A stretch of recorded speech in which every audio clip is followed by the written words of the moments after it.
Just then, 5 meters ahead, something white and fluffy crosses my path. It is Snowy. It notices me and approaches. I am worried about my pursuers, but I cannot dismiss 24's beloved Snowy. I lower my speed and run with him. I then notice that the scenery we are passing has calmed. My surroundings are very different now. The blue sky that was previously obstructed by the trees is now clearly visible. The green grass is shining vibrantly in the light of the sun. And there is a deeper blue than the sky ahead. Many lines of white run across it. Is that the ocean? Snowy barks as if in answer. I feel like it is saying, "That's right." I could not previously comprehend Snowy. I did not have an interest in trying. But now I can grasp what Snowy is saying as if I could speak its own language. I know that it feels happy to be able to run with me. I feel as if 24 is inside me. Though we were forced apart, she certainly left me many things. Not only her wish, but other things as well. Well, I'll find her come hella high water. Are you with me, Snowy? Snowy barks energetically. I respond with thanks and a smile. 24 and Snowy are encouraging me. Though I do not have any clues, I will find her, no matter what happens or how long it takes. I search my current location once more. Now that I am further from the research facility, I can use my GPS to triangulate my position. But, on seeing the results, I cannot help but stop running. Snowy stops a little further ahead and then returns to me. My current location is Yakushima, within the Kagoshima prefecture. It is a remote island far from shore. No. The island's perimeter is only 132 kilometers. In such a limited area, it will be a matter of time before a full-scale manhunter apprehends me. The research facility must have been built on an island in anticipation of such situations. Even if someone were to escape this facility, the island's geography would contain them. It is essentially a natural prison. I do not want to believe it. But my hope was meticulously strangled before it was born. However, I cannot wait here to be captured. I begin running again. Though as expected from my position data and map, I immediately reach the ocean. So, this is the ocean. It's so huge. I can't see anything out there at all. I look at the glistening surface of the ocean reflect the sun's light and ponder its beauty. I am at a loss. Though I knew it would come to this, I could not stand idle. Despite this, my feelings sink.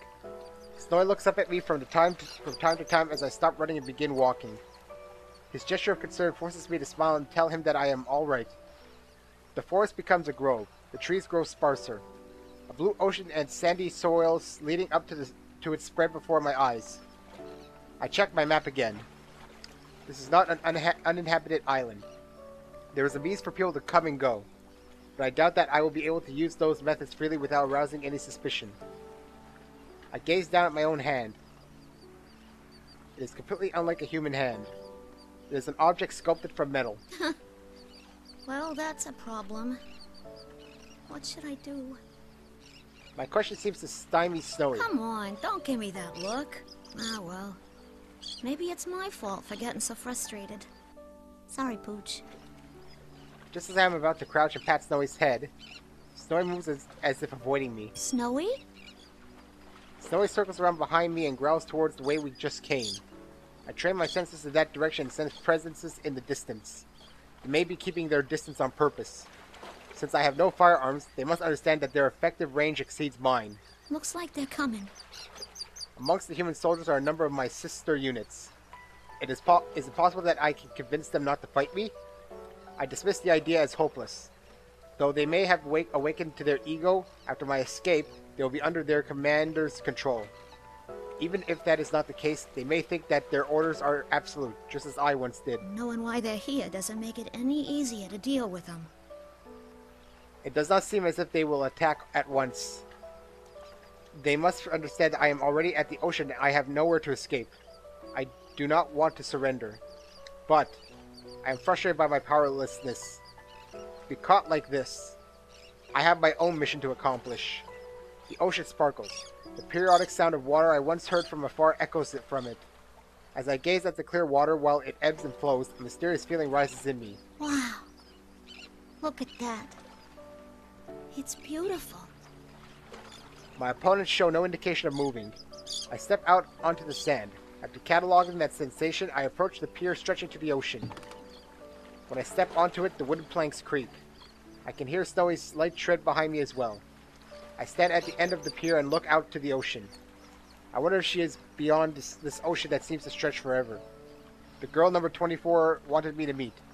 The girl that I wish to meet as well. This mother figure who loved us and wished for our happiness. While my thoughts turn to the girl whose face I do not know, I decide to preserve the ocean's beauty in my memory. After all, it may be the last time I will be able to see the ocean as myself. The odds are high that when I am restrained and returned to the facility, my memories will be wiped. I am scared. I am frustrated. I do not want to be erased. But I do not think all my hopes are lost yet. This may be the end of me. But just as I inherited the memories of 24 and other units, my memories will surely endure in the next generation. So I will keep these feelings along with this beautiful ocean scene deep within the origin of my heart. There, it cannot be erased or tampered with. The blue sky and ocean, the shining sun and glittering water, and the gentle breeze and calm sounds of the waves. The scenery from this pier is so stunning that it is unimaginable from inside the research facility. I am glad that the last place I see is so beautiful. With the ocean before me, I speak to any future sisters that I have yet to meet. It might be called a type of prayer. To all the ones I'll never meet, but will receive my memories. My emotions race ahead of my thoughts. I cannot find the right words to say. There's so much I want to say to you that I don't know where to start. I close my eyes again and calm my heart. To my descendants, whom I will probably never meet, if you ever find someone precious to you, as I did with 24, and wish to meet them, may you meet them here. May you go beyond this pier to places I could not. I just pray from the bottom of my heart that everyone can find happiness. As long as that happens, I don't mind if I... Even though my wish may not come true, I'm still satisfied that I can entrust it to someone I believe in. 24 said something along those lines. Could this be it? Snowy rubs against my leg. Is he warning me to be cautious of my pursuers who have arrived and are coming closer? Or does he only want me to pet him? I inspect him closely and realize that it is the latter. He must be worried. I crouch down and scratch Snowy's head. Hey, Snowy. You think this is what it means to feel alive? Snowy looks at me while wagging its tail. I pick up Snowy and gently hug it. Snowy shows no sign of resistance and allows me to do so. My pursuers are closing in now, but I will not run anymore. It is true that I am still frustrated, but it is strange. I am also satisfied. Snowy licks my cheek. Thanks. I'll be okay now. Things are about to get hairy, so you should hurry and get out of here. I let Snowy go, but it does not leave me. Oh, come on. If you don't go, it'll make things hard on me. Okay? Snowy looks at my face for a while. Eventually, it droops its head and walks off. Snowy looks back several times. Eventually, he disappears into the tall grass. My relief is cut short by 5 armed humans pointing their guns at me. I have no intention of resisting. I smile at them. Though it was only for a short while I lived. I felt the happiness of passing down my wish. It was only for a short period of time, but I may have granted the wish of the girl who is our mother. I allow myself to be restrained without resistance. They take me back to the laboratory. I was so absorbed in my escape attempt that I did not notice the severe damage I inflicted upon the facility. It seems that the delicate machinery used to tamper with my memories is in no condition to be used. Damn it! Look at this mess! Going after humans? Oh, I bet the girl they used as a template for this model was a snotty brat too. Even if we delete its memories, it'll be too dangerous to keep using this unit. There are so many things about it I want to research, though. It's not worth the risks. The 5th generation anti-shadow suppression weapon will be sealed indefinitely once it's fully restrained again. The voice is the last thing I hear before my consciousness is cut off. Labrys doesn't fight though, so how are we gonna have actual battles with Labrys? I've only fought Labrys once, I think. Huh? My consciousness should have been shut down, but I have awakened. This place. It's that ocean. I am on that pier. Blue sky and ocean. The shining sun and glittering water. And the gentle breeze and calm sounds of the waves. Even Snowy is next to me. The scene is identical to the one from before. Though this time, I sense no pursuers. I was captured. I remember that clearly. This is obviously an abnormal situation, at odds with my memories, but the clear blue sky and ocean are still so beautiful that I cannot help but gaze at them. If only I could go beyond it. Just as the thought crosses my mind, my viewpoint ascends. Soon afterwards, I realize that I am floating as if my body is weightless. I am astonished at myself to be thinking such strange things, but then my field of vision drifts and I turn my attention to that. The scenery I knew already begins to mix with other environments I do not know. They become a connected, continuous image and pass like a slideshow. From time to time, I pass through the drifting images, but I cannot grasp anything within those spaces. Even when they are about to collide with me, they pass right through me. Could this be dreaming? Whoops, my controller dropped. Well, it can't be because you're able to monologue through the dream, so it's not a dream. I remember something I once heard from a researcher at the facility. They said that it is possible for us to dream since we have a mind and may develop an ego. Though it would technically not be identical to a human's dream, the phenomenon would be very similar. I feel that the example the researcher gave of what a dream is like matches my current experience. If I am having a dream, then things that are not possible in reality may be possible here. For example, if I can leave this island, if I can go beyond the ocean. The girl that 24 and I wanted to meet said that even though she knows that the world is big, she would not be able to see it for herself. What could that have meant? Was she in a place that limited her world, as I was unable to leave the island? Just when it seems that the images flowing around me have stopped, I find myself in an unknown room. There is a bed there. Next to it is a flat-screen monitor. There is also white shelves surrounding the bed. To one side is a stand for an intravenous drip. There is a machine connected to it by cords. Though it is small, it appears to function as a life science monitor. This is similar to a research facility. Could it be a hospital? The voices that sound from somewhere belong to a man and a woman. I have not heard these voices before. She said during this morning's checkup that she wanted to go to school. She asked how much better she needs to get to be able to go. Understandable. This ward is right near the road most of the students take. She must be lonely too, not having seen her parents lately. How much better she needs to get. She still doesn't know that her condition is incurable.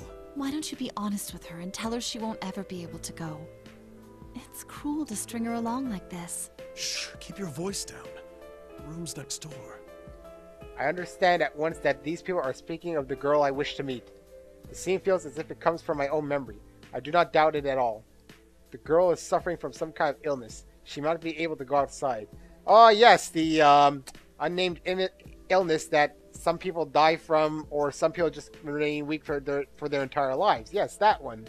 I'm familiar with that illness. I see it a lot in these anime type things. Her condition prevents her from leaving her small world. Her life is like ours. Could the girl have heard this conversation? How did it make her feel to hear it? I want to spend more time in the outside world. I want to live a normal life. The thoughts that come to my mind are not mine. I wonder if the nurses thought things like the student council were too much trouble to bother with when they were in school. I don't know. It sounds fun to me. Just as I thought, it is the girl's voice. So we can see that Labrys' personality is not an original personality. It is the melding of personalities from, well, at least in the TV world, it is the personality of this dying girl, and plus some of 24's, which I don't know where she got her personality from. It's unlike Agus, who seemed to have developed her own in a way, if you want to call it a personality. I don't know. When I listen to her, I can sense her strong yearning and admiration. You gotta admire the student council president. I mean, they're the ones that get things done for everyone. Or they're the ones who embezzle money and sometimes are corrupt, you know, because politics is politics, no matter where you are. But I guess it's because they're like that in the first place that they get to be president, huh? The girl had a strong desire to attend school and live a normal school life with friends. As I review these voices and feelings, an interest in the school she longs for grows within me. High school. I wonder what that's like. It's crap. It's not worth it. Would it be fun? No. I wish to see for myself what she desires. I've done it. It's not fun. Is there a specific image of it? What kind of place is it? What activities do its attendants perform while there? But there are no memories in regards to schools. This must mean that the girl has no such memories. Figures. I don't know anything about schools or whatever else student life is like. I want to see them. I can show you if you so desire. Oh, who's this voice now? A voice answers my unspoken thought. Who could it be? I do not think I know this voice. For some reason, my mind becomes hazy. I cannot access my memories easily. Huh? Who's there? There's no need to be alarmed. I only want to give you a glimpse of the world you long to know. I was under the impression that this was a dream. Dreams are supposedly a release valve for memories, yet this voice does not feel like a part of me. Could that be possible? As I ponder these things, the scenery around me changes completely. I first see a 3-story concrete building. What? I do not know this building. As I examine it, my surroundings change again. The same desks and chairs are lined up. In front of me is a dark green rectangular board on the wall. Is this a school? A real classroom? This is the place the girl loved. It is here that I have gained an interest in. I find myself forgetting that this is a dream and focus my senses to the desks and chairs. I then realize that I can move around at will, just as when I felt my body rise at the beach. So this is where classes happen. I feel a sudden excitement. But what do the students do when there aren't any classes? Do they just talk and stuff? That mysterious voice doesn't answer. Instead, I am surrounded by other sounds. Many voices are talking at once. It reminds me of the sound of waves near the ocean. But the sound is lively and enjoyable. The voices belong to boys and girls surrounding the desk. They are laughing and talking. They wear common clothing, though there are some differences. These may be uniforms. It's interesting to see that each person's uniform is distinct in some way. That one is the only one with something around his neck. A girl with short hair and a green jacket raises her right hand. Next to her is a girl with long black hair wearing a red jacket. She smiles. Then there is a well-built young man with strange spiky hair. In contrast to him, I can see a small, delicate, intellectual-looking young man. Last, surrounded by them, is a young man with a calm demeanor sitting at the desk. The front of his uniform is open. His white shirt is showing. They seem to be talking about something. I cannot quite discern what it is. Why is she seeing images of the Persona 4 crew, though? That's a good question. The scene proceeds to show various points in a normal school day. Oh yeah, you know, they go inside the TV. Classes, activities, clubs, student council. It looks like so much fun that I get excited. But then I remember. This is all just a dream. I am only dreaming. No matter how much I want it, there will never be a day when I can attend school for myself. All the scenes that I saw centered around the young man and his friends, I will never join their circle. I cannot go to school. I am not even human. I consider this self-evident truth once again. Though I look human, I am a machine made by humans. It does not matter how close my heart is to that of a human or how much my ego develops, I cannot become a real human.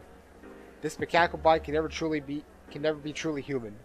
Just as our mother could not overcome the obstacle of her illness, no matter how she wished for it, I cannot overcome the obstacle of being a machine. It is futile for someone who cannot become human to yearn for a normal human life. There is a strange sensation somewhere in my chest that feels like pain. Still, although I am a machine created as a weapon, that girl loved me. What if there are other people like her who could understand me? Would I then be able to find a place to belong amongst the humans? But You'll never find a place where you belong. Humans created you as a tool. They would never think of you as anything more. Everyone, to a man, lives by averting their eyes from something inside them. They all wish to live inside a never-ending dream. For who has the right to say they shouldn't? I'm assuming this is something related to her shadow, but why it's a deep-voiced man, I have no idea. For just a moment, I sense an incongruity in the kind voice. The strange pain within my body softens a little. There are even humans who do not understand others' feelings. Still others do understand, and trample upon them regardless. Compared to them, you are much more human. Had to kick out a yawn there because, you know, I'm tired. It's the end of the week. I remember the researchers. They certainly did not understand me, 24 or my sisters. We were treated only as objects, even after they tried to give us a heart. Why not then seek to be human? Me? Be a human? The voice whines gently inside my mind. I feel my body is growing uneasily light, as if the world is spinning around me. People sort through their memories in dreams. Each night they let go of painful memories and continue their lives with the morning sun. Funny, I don't remember any of my dreams, period. That's all you need do. Forget anything contrary to your desires. If I forget... Do not fear the act of letting go. The ones you admire wished only for you to be happy. My mind seizes upon something. That precious wish. Desire given to me to meet our mother someday and tell her thank you. I must not forget that. But as long as this wish is precious to me, as long as I cannot erase it from my heart, the fact that I am not human will remain. And I too. All I wish from the depths of my heart is for you to find joy. And who are you? Happiness. I think back. I wish from the depths of my heart for you to be happy. So it's 24's memories being expressed by a male's voice. I remember the girl who wished for our happiness. I want to grant that wish. I want to tell her thank you. That will be difficult for me now. In which case, should I not at least seize this opportunity and be happy here for her sake? Forget. And be happy.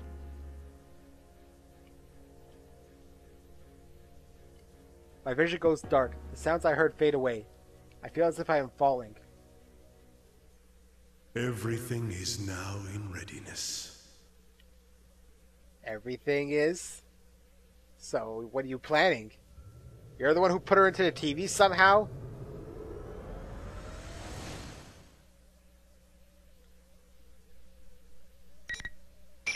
Oh, now that she's in the TV, she runs around. She doesn't fight anyone.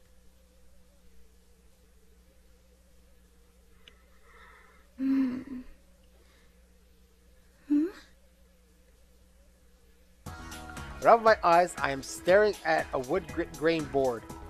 It's the surface of a desk. I quickly raise my head.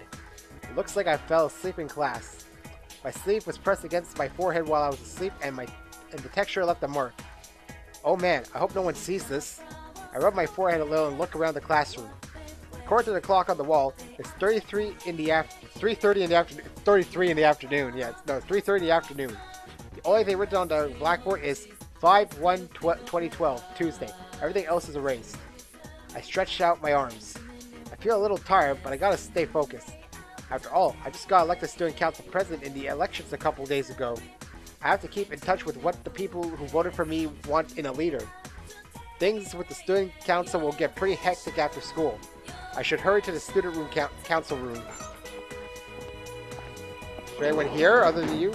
I stand up and open the door in the back of the class. When I go to the hallway, there's no one around. I check inside the classroom as I go, but I still don't see anyone. Where the heck is everyone? It's weird. The whole school is usually rowdier than this after classes. I should hear people talking and laughing in the classrooms, and teachers yelling at them to quiet down. Where's all the bustle of the students and everyone getting ready for their after-school activities? Just when I'm wondering that, I turn around and look down the way I came. Oh, there they are. There's some students in the hallway. Some of them are chatting and others are coming out of the classrooms. A few of them run past me, carrying their bags. Yeah, this is more like it. This is how school's supposed to be. Hey, no running in the hallway. The student gives an apologetic smile, but he just waves to me as he zooms down the stairs. Sheesh, you'll put your eye out if you don't look where you're going. Oh well, I just gotta clamp down on him more from now on. I put my hands on my hips and sigh. Hey there, Miss President. Are you off to the student council room? Have fun. You're always so excited about that. Bye, Miss President. See you next Monday. Everyone walking down the hallway talks to me. I wave back to them. I always had a lot of friends and people who knew me, but ever since I got elected student council president, all the students seem to know who I am. The job comes with a lot of pressure, but I know I'm up for it. I'm gonna be busier than ever around school now. I did have my doubts, but in the end, I'm glad I ran for the student council president. Yeah, I did the right thing. I missed the last part, whatever. I head down to the student council room. So when does this Teddy thing happen? Time flies by as I go over my agenda. Before I know it, there's a red light pouring in from the west window. It's already sundown. Whew. Guess that's enough for today. There's no one else left inside the student council room. I had the others go home before it got too late. But when I said that if they push themselves too much at the start, they burn out quick. They just laughed and said, "Same goes for you." I leave the student council room and lock it up. As I go down the hall to return the key, I see a strange woman at the far end of the hallway. She's not wearing our school's uniform. She's got on an odd hat, some gloves, and a one-piece dress. They're all the same deep blue color. Underneath one arm is an old-looking book. I can't see her face with her back towards me, but her short, straight hair draws my attention. Her hair is this radiant silver, like if pearls were stretched out into strands. Who in the world is that? Maybe it's the clothes that she gives off this strong... Maybe it's the clothes that give... Maybe it's the clothes, but she gives off this strong presence. I get a little uneasy looking at her. I'm not tiptoeing or anything, but she doesn't turn around until I'm about 2 meters away. When she finally does, though, I gasp a little. Her features are so perfect that she's like a sculpture. Hey, excuse me. You got some reason to be at our school? Are you sure this is how things should be? Oh, it's her. I was thinking, who is she describing? I guess I pictured something different. But no, it's Elizabeth for some reason. Huh? I don't understand what she's getting at. But for some reason, the question throws me. I am a wanderer who only stopped here because I sensed great power gathering. I am in no position to give advice. But, this place will soon be caught in a bit of a fracas. If you continue to avert your eyes from everything, I think it will have an impact on your life in the near future. My life? What she just said sounded pretty scary. She may have some screws loose, but something is whispering to me deep in my heart, asking me, doesn't she have a point? Aren't you looking away from something important? What you choose is up to you, but I believe there are factors preventing you from making the right choices at the moment. I couldn't bring myself to just stand by and watch as you lost your life before my eyes. That is why I was waiting here to give you one last chance. Delay opens the thick book she's holding.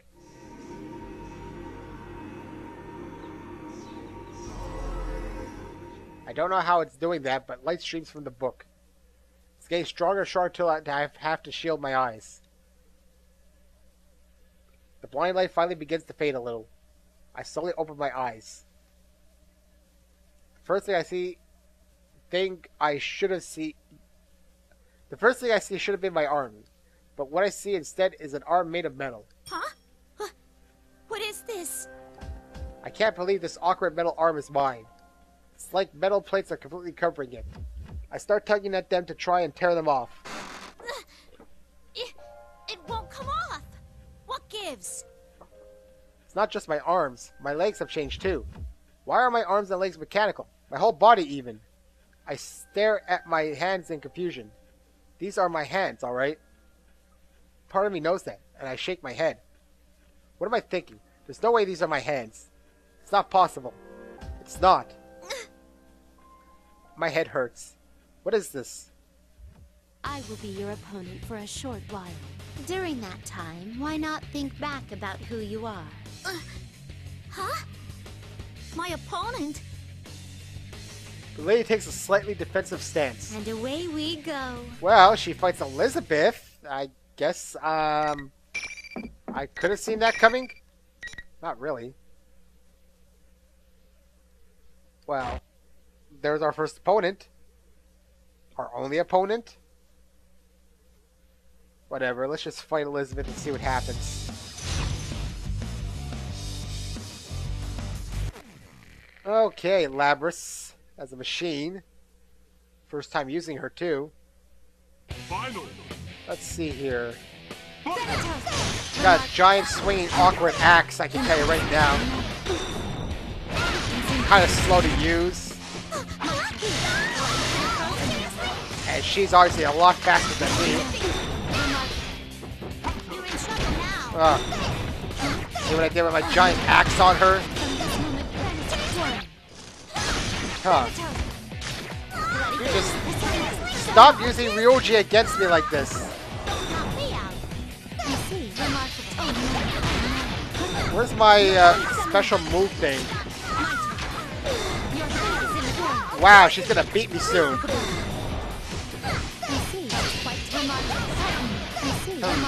She's defending a lot. I only got lucky on that one. Huh, when you beat her, she just lies on the ground for some reason. It's like, ha! You may have beaten me, but I'm not damaged. Anyway. Once you be Elizabeth, what happens? I somehow managed to beat the lady in blue who attacked me. How did I win? How did I use these metal arms and legs like it was second nature? I don't understand. I just realized she doesn't have a persona, does she? At least not in the battle right now. The lady in blue stands before me, exactly like she was when I first saw her. She's not even breathing hard. Well done. But I'm sure you realize now, you are not human. There must have been an important promise that could only be kept in that guise. That must have been your reason for living. Whether it's worth losing that or not, I ask that you give it serious thought. An important promise. My reason for living? I repeat that to myself. It seems important somehow. Now, it seems the tumult of trials is about to begin. In which case, I bid you good luck. The thick book in her hand closes and with a loud thud. Strangely, that ordinary sound lingers in my mind. When I come back to my senses, there's no one here anymore. I take a nervous look at my arms and legs. Nothing seems different about me. There's no metal on my limbs now. Just ordinary skin and bones. What the heck was that? A dream? Yeah, what was that? Would daydream be a word for what just happened? I can't sort out my thoughts, so I think to myself, I can't let it get to me. Just let it go. Some things I can't dismiss that easy. You are not human. You have an important promise which must have been your reason for living. She said I'm forgetting something? That I need to remember? My head's hurting again. The pain brings back another memory. It's just for a second, and I can't quite catch it, but I saw blue skies and the ocean, and someone else was there. Maybe a white dog, too. I don't know. I think there was a lot more to it. The last voice I heard stays with me. I mean, we're loved after all. When I come to, my hands are balled into fists. That's when I make a decision. That promise, that reason for living. I have to hang on to it. I didn't hear them until now, but there are strange voices everywhere in the school building. Is this the tumult of trials that the lady in blue mentioned? Is that really going to be a thing? I can't just leave this be. I'm the dang student council president. As student council president, I have to find out what's going on in my school. I need to make sure these students aren't getting involved in anything dangerous. I start running towards the first floor. Who are you going to encounter on the first? End. Just end. Does it open anything else? You can now hear from the cliffhanger in Yu, Yosuke, Chie, Yukiko Kanji, and Teddy's story. This place exists. Well, cliffhanger moments. Reality. You have a trophy, the president. Now then, why don't you introduce Well yourself? then, let's continue from the cliffhanger in Yu. Lend me your strength. I hope it takes me continue from the cliffhanger. There we go. So it looks like Labrys' story is completely finished. You're lying. This isn't real. I'm not a machine. You're not me. She's denied the truth of the Shadow's creation. With this, the Shadow's face twists with an evil rapture. Finally! You finally said it! Now, I can be myself! It's been so long with some of these people, you know, so it's like, Yes, the power!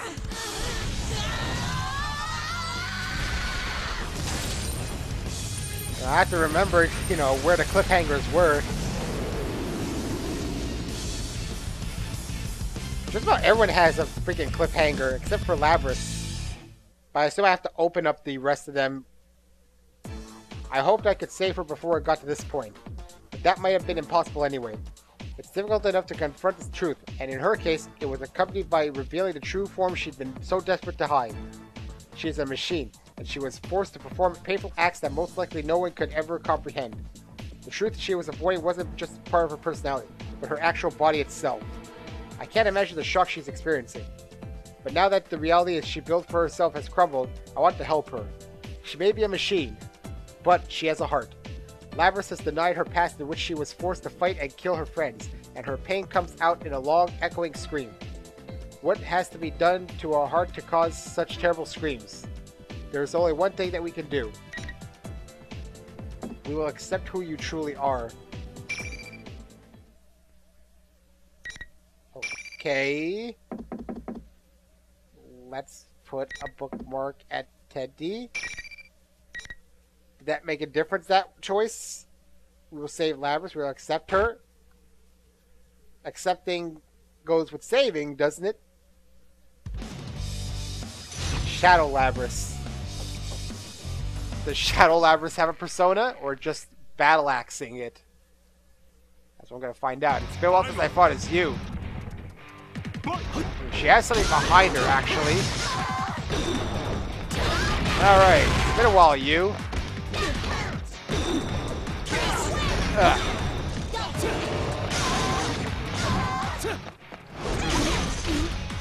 I know I could do more with you because he seems to be the easiest one to control.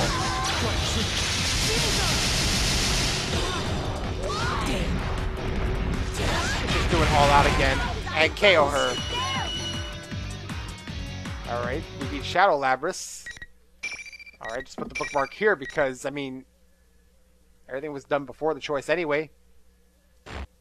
Right, it's all after the choice anyway. The power that Labrys' shadow had gathered dissipates. It's over. All that's left is for Labrys to accept the darkness within her. But will she truly be able to do it? I turn around, but Labrys hasn't moved a muscle. She had been avoiding having to watch the battle just now, as well. What more can I do for her? Labrys. The moment I called to her... There they are! Yukon! Labrys! Sister, Narukami-san. Chie and Aiga-san, and not just them. Yukiko and Yosuke are right behind them. And there are even more surprises.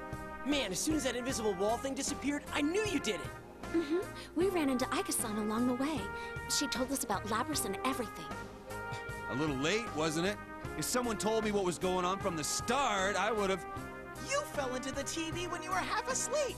For crying out loud, you really know how to blow it when it counts. Labrys, kill Teddy right now. That fur pun is unacceptable. Hey! What you going to tell them for? I don't think this is the time for that. Huh? Naoto? Yeah, we were surprised too. The job she was on turned out to be related to all this. So are Mitsuru and Akihiko also here? Kanji, who had been missing before we went inside the TV, and the real Teddy are here. There's even Naoto, who wasn't supposed to have been able to come to Inaba. It looks like the whole investigation team's been brought back together, and I didn't know it. Everyone says that Rise had told them pretty much what had been going on. Their smiles are encouraging. I turn to speak to Labrys, who has been silent all this time. These are my friends. We've all faced our weaknesses at one time or another. Labrys finally responds. Your weaknesses. You've all faced your shadows? Everyone gathers around Labrys. Labrys tries to shrink away nervously, but Rise is behind her and won't let her retreat. Sheesh, enough doom and gloom. If you don't hurry and accept her, she'll get all lonely. But I'm a weapon who didn't want to fight. And I dragged you all into this. You're still hung up on that? It's over already, dummy. Your jumping skills were amazing, but you're surprisingly sensitive, aren't you? What does that have to do with her jumping skills?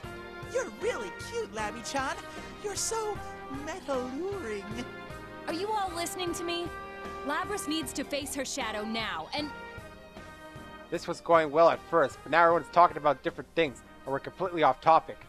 Of course, that's not unusual with all of us. I have to laugh, and I apologize to Labrys that things didn't quite wrap up as I'd hoped. Labrys looks back at me with a blank expression. Can't you tell that we're not treating her any differently? I turn towards Aiga-san, and she meets my gaze.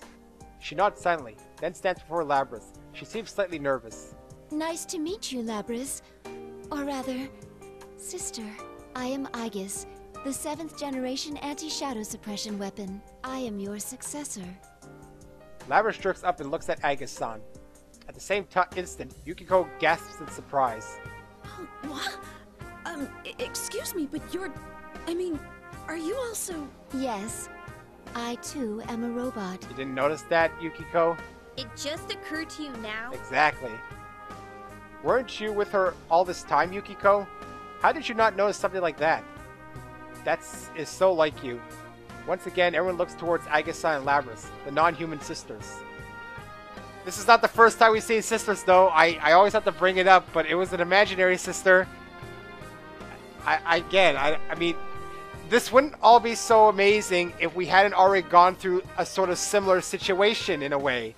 Okay, it's not similar, but if we hadn't already done the whole robot sister thing. That... Hey, wait, didn't Metis even have an axe too? It's like it was all foreshadowing this entire game. It's like kind of a precursor to it in a way. Anyway, I don't know why I keep getting hung up on the... I just think the whole robot sister thing is less amazing since we've already done it in the answer. I guess that's what it is. Now that I see them standing together, there's something like a family resemblance. Maybe I've been wrong this whole time. If Labrys is Aiga-san's older sister, then should I be calling her Labrys-san? Well, I guess that doesn't matter. My mission to retrieve you has brought me here. My colleagues are waiting for you. Are they gonna lock me up again? Well, considering all I did, of course they will. Labrys' expression darkens. I hadn't thought about it, but if Labrys and Aiga-san are treated as weapons, it's no surprise that there would be measures to keep them in check. But Labrys shouldn't have to just accept it. If she truly is going to be locked up, I make up my mind and wait for what Aiga-san has to say next. She smiles. We can discuss that later. Right now, there is an important task you must carry out. I gotta do this, huh? Aiga-san quietly points at the shadow that has remained still while we've been talking. Labrys looks at the shadow and then turns away and casts her gaze down at the ground again. I see. So now I'm going to have to act. It's okay. We're all right here with you. I indicate my friends that have gathered around her. I had been forced to fight against my friends, just as Labrys had in the past. But I had to be able to endure the suffering that Labrys had not. Of course, I hadn't been forced to fight to the death. But the biggest difference between Labrys and me is that I wasn't alone. What if I had been all alone in this place? What if everyone else had forgotten about me, and I had to fight all alone? Just the thought of that hurt. Labrys had been forced to endure that pain. She must have thought that there was no escaping it. But she'll be alright now. We're not going to reject her. It doesn't matter if she's a machine. She's not alone anymore. Yeah. Labrys slowly turns around at all the faces, searching each one for confirmation. Finally, she turns back to me and nods. Labrys then walks over to her to face her shadow. When she walks, she no longer seems to be bound by her fear. She then looks down at herself. She looks at the mechanical body that she had convinced herself that she didn't have. What is with that phrasing? Is that an error? That she had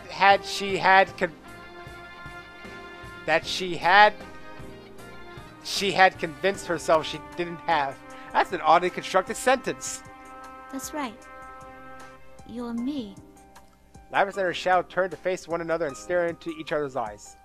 She can't avoid looking at the shadow now. You're the way I was on the inside, screaming to be understood. The pain wanting to be known. You're all I couldn't say. You were always inside me. You're me. A machine with a heart.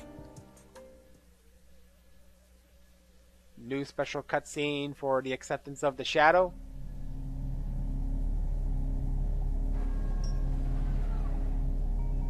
All that mechanical stuff. I'm sorry I ignored you all this time. I was the one who left you all alone. The mechanical stuff may have seemed menacing.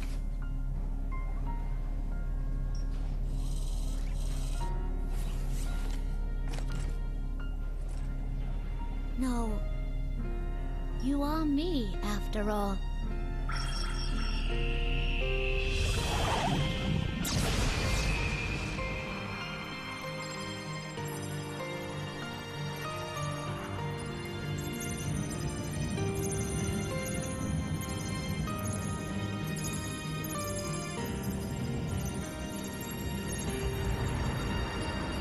Oh look, she's got her persona.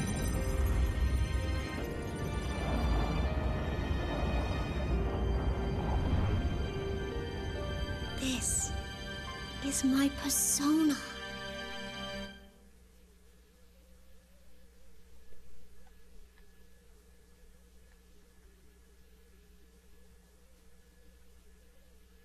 Labrys accepted the existence of her shadow and obtained a persona. It's finally over. We take Labrys with us and follow Teddy and Rise to the school's rooftop, where they say it's connected to the TV in Juness. The invisible walls are all gone.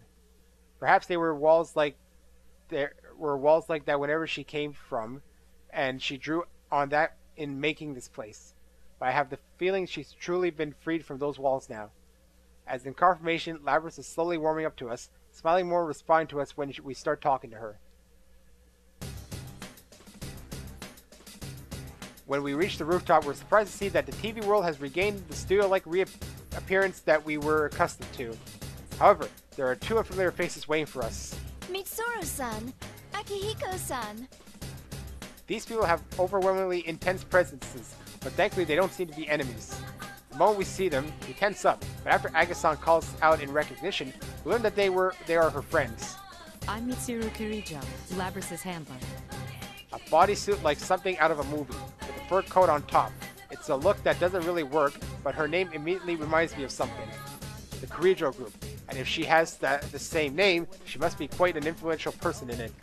The research organization that developed Labrys and Aga-san must belong to her. I'm Akihiko Sanada. Sorry for all this trouble. The man with the red cape appears to be quite comfortable with Mitsuru-san and Aga-san. He must have been helping them fight shadows for some time. Is there some reason why people on shadow extermination squads have to dress like crazy people?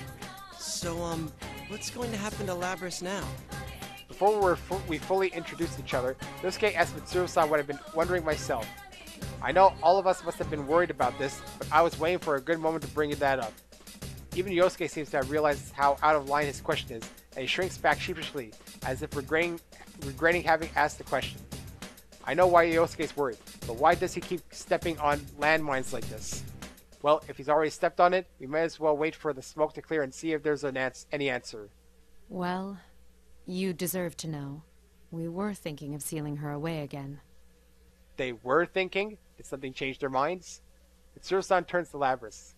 There's a smile on her face, but is she smiling for the reason we hope she is? But our report from Aegis says that thanks to you, Labrys has acquired a persona. She's hardly a rogue test unit anymore. Besides, she has a heart. We would never treat anyone with a heart so poorly. Yeah, we did it! Thank goodness! I'm so happy for you, Labrys! My friends roar in excitement. Labrys looks around to us all, bewildered, before saying anything. Even though we've only known her for a very short time, we've already come to accept her as our friend. Mitsuru-san's words come as a great relief, as if I'd been worried that she might lock me up too. Good job, guys. Let me say thanks. He speaks without any hint of concern, but I see a touch of gratitude in Akihiko-san's eyes. He certainly looks, how can I put it, bold, but he must be an honest and upright person. I guess I could call him stoic. There's a distant brusqueness to him. There's no way that people so concerned would neglect the goodness of Labrys' heart. It seems that Labrys can't believe everything that she's hearing. She turns from Akihiko back to Mitsuru-san. You're not gonna lock me up again? No fooling? We only seal away objects. If I did that to you, knowing you have a heart, I'd be no different from the Kirijo Corporation of old. Labrys, you've been blessed with good friends. Labrys looks stunned for a moment, then scrunches up her face as if about to cry, but then her face lights up with a brilliant smile. Who would think that anyone capable of making these expressions were just a machine? I find myself almost moved to tears as well. We're just about to leap forward and to congratulate Labrys once again when... Labrys' head droops suddenly, like a puppet whose strings have been severed. I'm about to rush over and see what the matter is when I see Akihiko-san take a fighting stance. I realize that this is no ordinary matter. Suddenly, a bizarre voice emanates from Labrys. It's not over yet. What? That isn't Labrys' voice. This abnormality seems to have made Mitsuru-san come to a realization. What? It's the same communication system as ours. Everyone, step away from Labrys! Mitsuru-san and Akihiko-san rapidly shout instructions to us. We all spread out and watch Labrys from a distance. I cannot gain access. She is being hacked. It isn't coming from inside this facility. The signal originates elsewhere. You mean outside the TV? Outside the TV? That's right. I cursed at myself for having forgotten what was supposed to have been the cause of all this. All this was going on because Labrys had somehow been placed into a TV. So there has to be someone outside who threw her in here. The same person who stole Labrys from the creature group then threw her into a TV is now taking direct control over her. This is just a little extra resistance. Now, entertain me. The nonchalant voice fills with malice. With a dazed look in her eyes, Labrys looks up and dashes forward. She's fast. I barely dodge her axe in time. Surprised, I look up at Labrys once more. Her eyes are blank, as if she wasn't looking at anything. Those eyes were once filled with the strength of responsibility and awareness of duty. Her face had once been filled with sorrow over her painful past, and she had smiled when she had found real friendship for the first time in her life. Whoever's controlling her has stolen all these things from Labrys. Then, we'll save her no matter what it takes. We'll save her no matter what you try. Bookmark, and I'm sorry for the cliffhanger, but this can get a bit long, so I'm ending it here, and I do want to see what happens next, because I guess you couldn't count on it. This is a Persona game. I should have realized that this wasn't going to be done with just by dealing with Labrys. There was obviously... At first I thought maybe she brought herself into the TV, but apparently she was thrown in here. Labrys' story was kind of confusing in that way, because I wasn't sure exactly how the timeline was working with it. We knew that, you know, the past was in the past, but then when she like kind of gotten shut down to when she ended up in the TV was like a big long mystery of what's going on here type thing. Anyway, see you next time.